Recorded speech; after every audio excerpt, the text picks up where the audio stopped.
Well, hello and welcome back, and thanks for coming back. Today, where are we? Well, we're on the main road from St George in the area known as Paya, and we're heading back towards the Paya area and the Coral Bay area. So this is the main thoroughfare?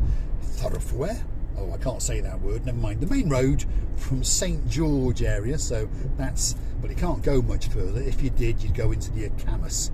And if you go in there, well, you're going to knacker your car. So this road is the road from Arius St George's, and it takes you through Sea Caves area, it takes you through Paya area, Coral Bay area, and then out and on to Casonaga, Clorica, and then of course into Paphos itself.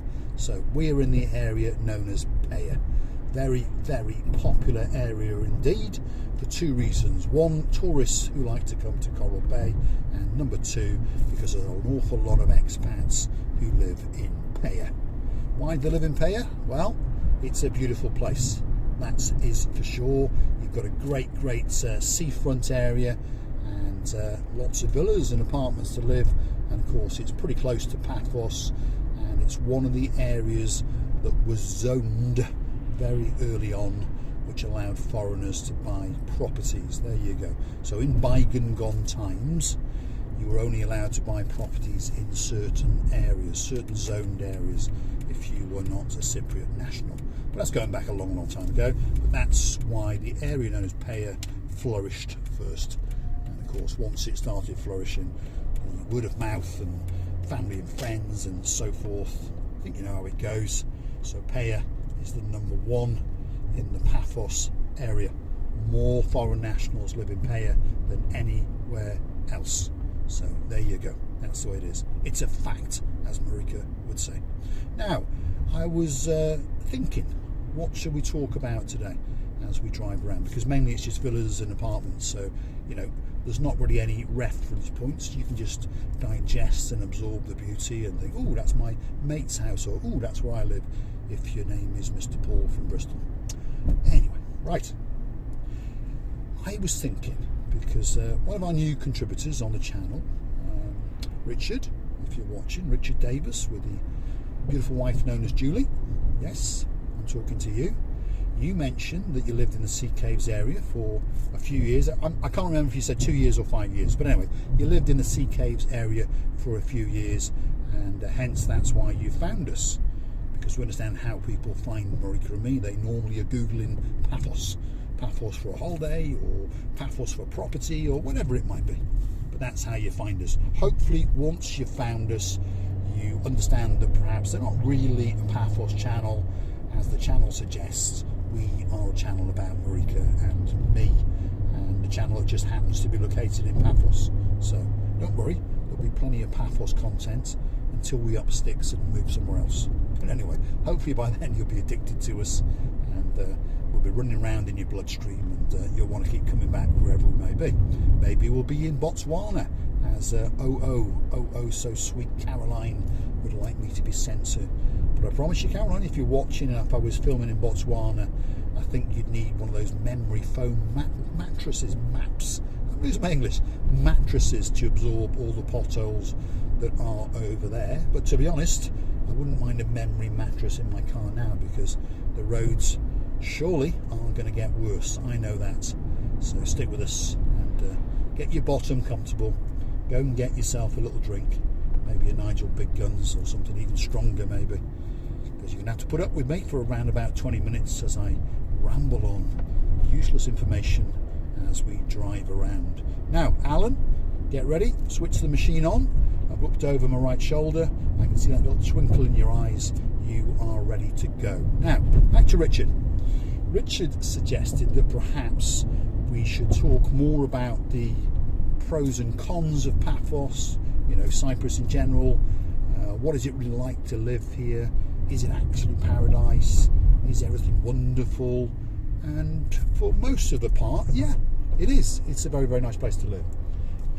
But people understand, you know, wherever you live in the world, there's obviously always going to be problems. My biggest problem with Cyprus? The roads. The roads are terrible.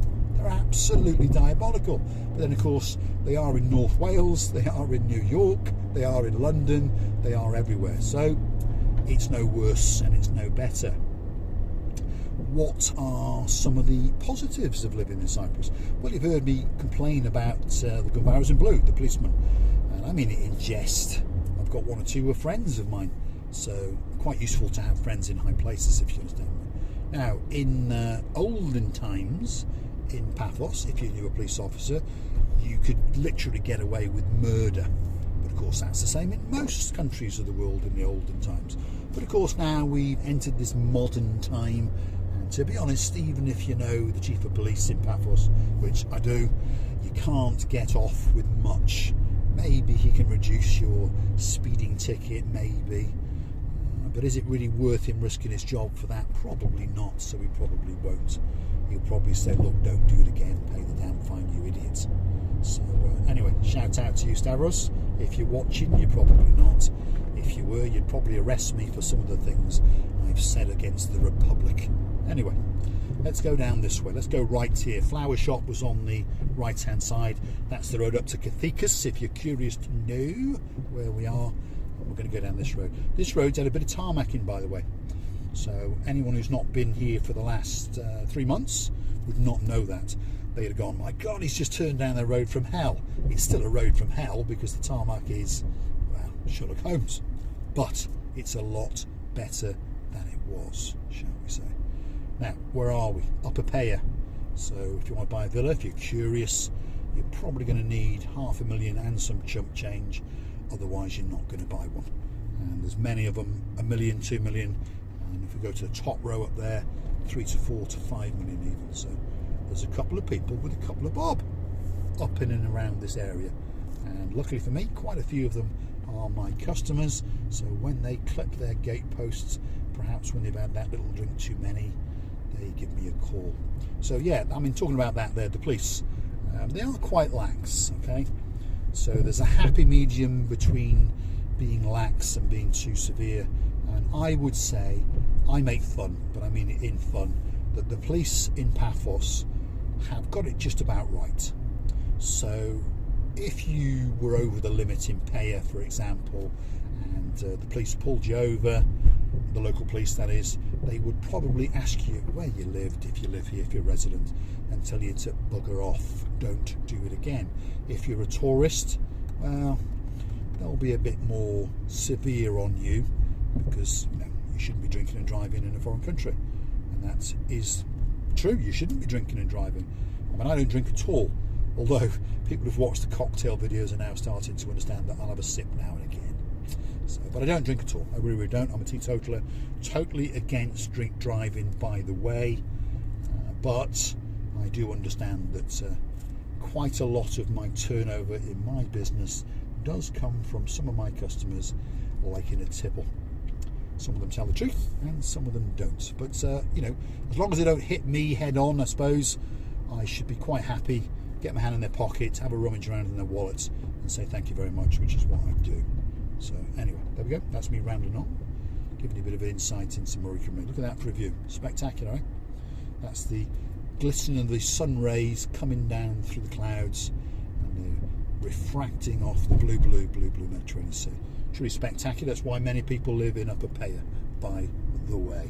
So here we are. Plenty of villas around if you want one. If you want to rent one, short term, long term, or perhaps buy one forever, you can. Well, that car belongs to a customer of mine, Miss Susan. So she doesn't live up here though. Well, she didn't used to, so perhaps she's moved, but that's her car.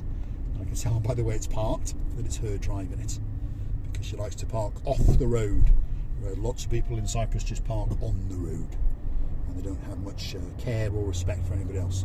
See, like here, they're trying to make the road as narrow as possible, and people even parking on the corner, so when you turn around the corner, you know, it makes it a little bit difficult for you. Anyway, that's the rant over. There we are. These are the things in Cyprus that you come to understand.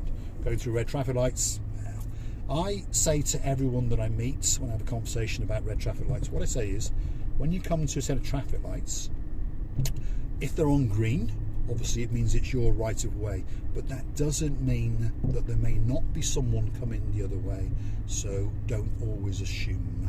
It's the same when you push that little bit button on the road to get the traffic lights to go to red to allow you to cross it. Just because the little green light comes on and tells you that you can go. Someone's dropped something. No, it's not glass. I thought it was glass.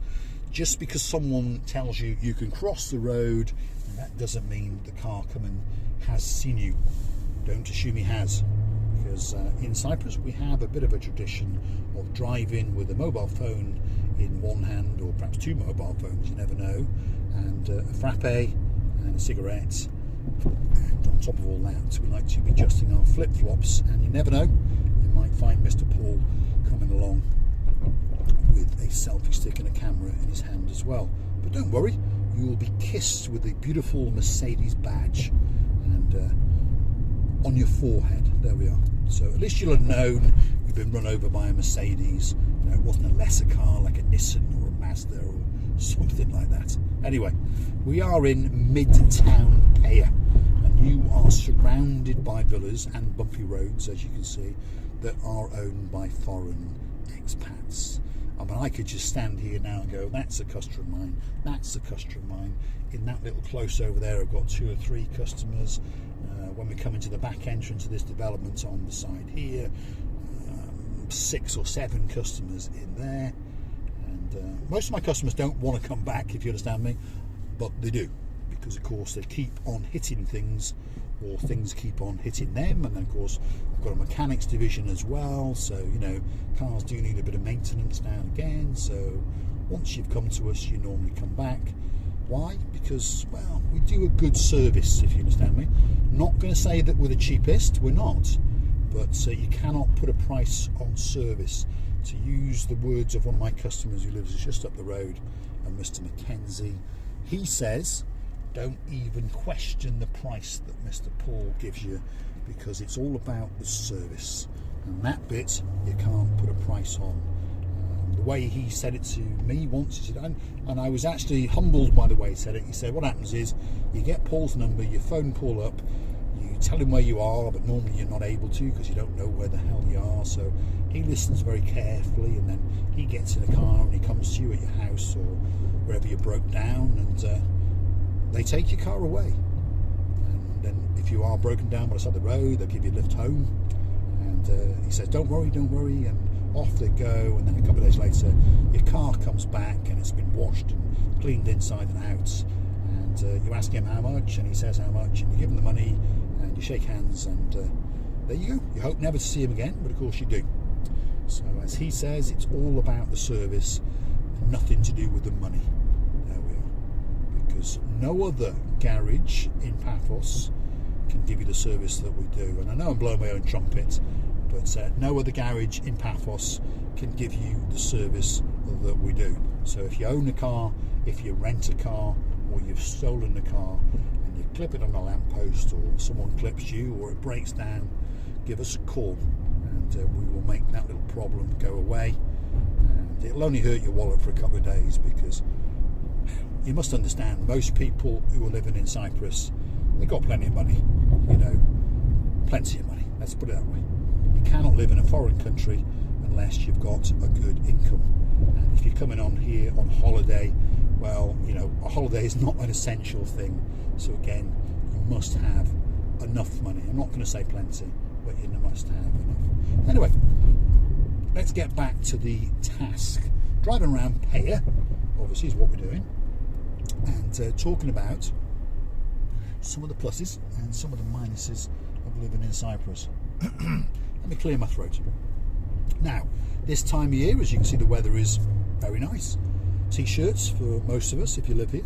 The locals are a bit cold because they are, but they're born here, so you know, they put sheepskin coats on and big woolly boots and that kind of stuff. But most of the foreigners are still walking around in shorts, and perhaps they'll put a little light fleece on to keep them warm, because if you're wandering dawn, it's 18.5 degrees. How's your breakfast, Sean? Have you finished yet? Getting ready to go to work? Right, now, so the weather in the wintertime is pretty good.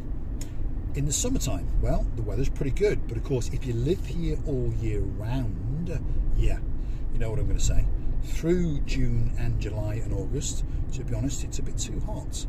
So, you know, most of us who live here all year round have got our English is gone, our lives to run, in my case a business to run, and in Gracevia Labu, from Marika's case, she has to go to work, so it's quite hot, but you know, that's not a bad thing, is it? You know, it's better than being cold, shall we say. Oh, I was going to take a left, but I've realised I can't, because as you can see, there's a lot of big digging going on. So what they're doing I don't know, but eventually it'll be an improvement, hopefully, to this road, although there was nothing wrong with it before, but never mind. They put nice new pavements in, so we'll be able to park on them, and well, there you go, putting in new cabling and piping and that kind of thing. I think is what they're doing. They're taking us into the 21st century, shall we say.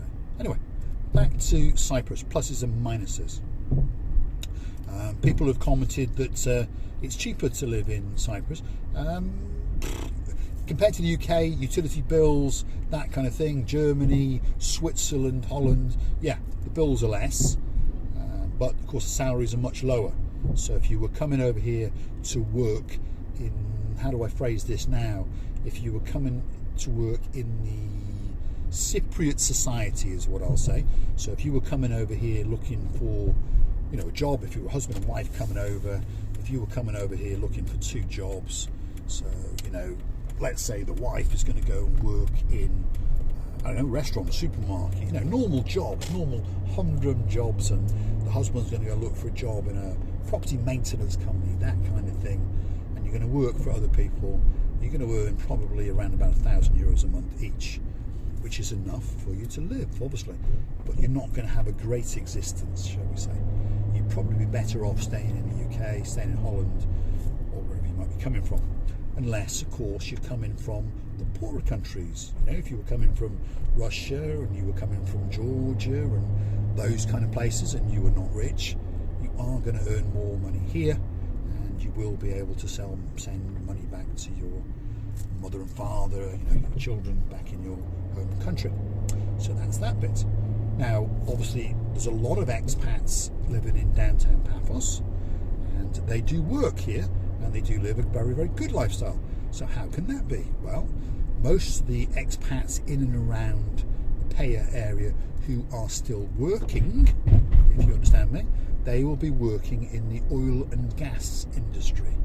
Now you're starting to understand. Yeah. So, what are they going to earn? Well, if you're in the oil and gas industry, you know, most of the customers that I've got, who I ask, who tell me, you're going to earn $10,000 a month and up. I do have a customer, I'm not going to tell you what his name is, but he is actually the head of operations in the whole of the East Med area. So I think you get an idea of where he is in the ecosystem. He's very, very high up indeed, and he is, well, he's tipped to be the chief executive officer in the next 3 to 4 years. How much does he get paid? Well, I don't really know, but I do know that he said to me what would be the best car to buy for Cyprus. He fancied an X5 BMW because he come from America, and he fancied a big 4-wheel drive. And I said to him, X5, great car, BMW X5, great car, very, very popular in Cyprus, but not as popular as the GLE Mercedes. So that's the Mercedes equivalent. And when it comes to parts supply and all that kind of thing, because we do live on a small island, so he took my advice and he bought one of them, and he said, well, I'm going to get a small bonus when I set foot on the Love Island of Cyprus, so I will buy myself a car with that bonus, and that bonus he thought was going to be about $50,000, so he was looking at buying a 3 or 4 year old Mercedes GLE. Anyway, fast forward 6 weeks later, I had an email from him and some pictures. He had bought himself a Mercedes GLE, so I told you he was a wise man. He listened to the advice, and he didn't like all the chrome bits on it, and he wanted them to be done in matte black. So he bought himself a GLE. How old was this GLE that he bought is what you're questioning. Was it 4 or 5 years old with his €50,000 bonus? No, it wasn't. He bought himself a brand new one because it turned out that his bonus was $150,000. Yes, you heard me correctly. His bonus was $150,000. So he bought himself a brand new one and didn't like the chrome work, so he gave it to us to black it out. There we go. So what's his salary? I don't know, but probably $500,000 plus. So gives you an idea of some of the people that are living on this island. It's like I say, you know, there's a couple of car dealers in downtown Paphos. One's called Onyx, and you've got Michael's Cars, and you know, if you're going to set foot in their showrooms, well, you're going to have a couple of bob, because I don't think they sell a car for less than 30 to 40,000 euros, but most of their cars are 100 and 150 and 200,000 euros, and they've got a couple of Lamborghini Uruses in at the moment, and they're about 350,000 euros. So obviously you're not earning €1,000 a month if you're buying one of them.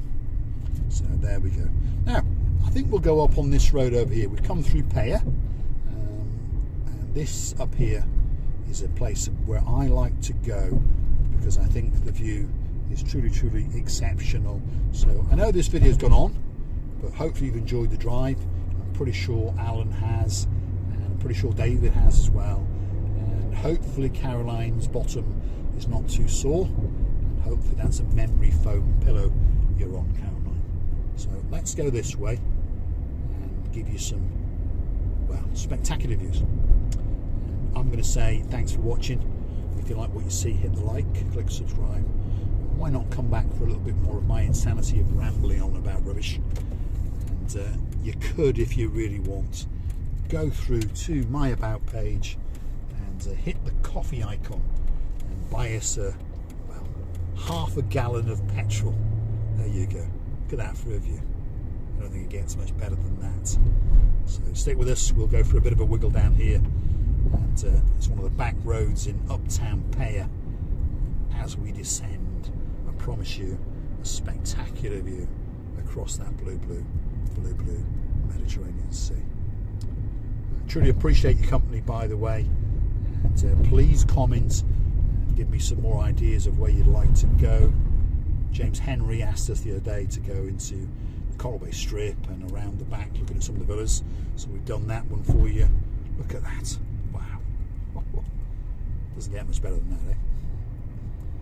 And hopefully you're joining us for various reasons, you know, the views, little adventures, perhaps even for my rambling about rubbish, my little insights into living in Cyprus, because I don't insult Cyprus when I say it, but coming on a holiday and living here, two totally different things.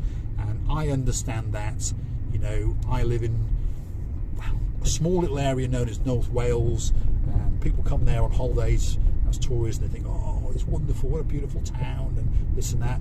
And it is, but if you live there, you get to see all the warts. And all I'm trying to tell you is Cyprus is exactly the same, but no different to anywhere else. I'm not trying to insult Cypriots, and I'm not trying to insult Cyprus.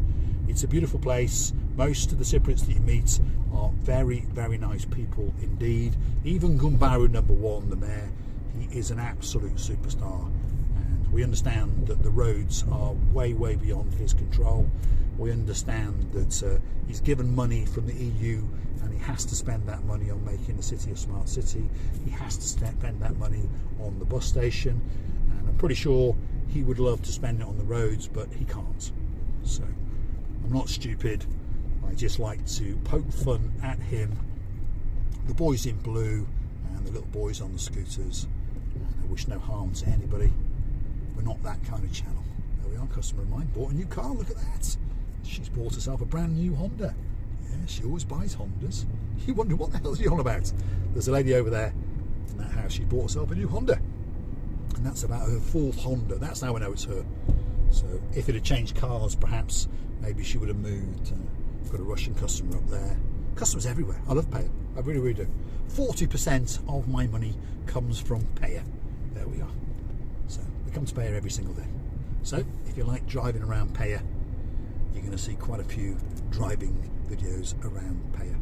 But I'll try to keep it interesting and exciting and talk drivel as we do it. But anyway, drop it in the comments, drop it in, what do you like? Do you like to hear the mishmash of the talking, the driving and the views? Or do you want me to dismount more? Do you want me to switch cars? Although I do love this car. I do love this car. I've got a newer Mercedes as well, but it's not as good as this one. This one's the best one. And the little Fiat 500, you know that one.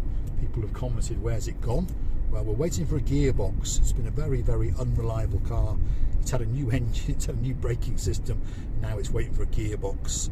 But one day this year, I'm going to fix that car and get it going, because it is a great little car and an ideal car for whizzing around. Because, you know, if you were to click the buy me a coffee icon and send me a coffee, to be honest, in that car I could go an awful lot further. So anyway, there you go. Feast your eyes, digest, have a look at the views. We're going to drop down to lower Paya, so we're going to let the video fade out. Thanks for watching.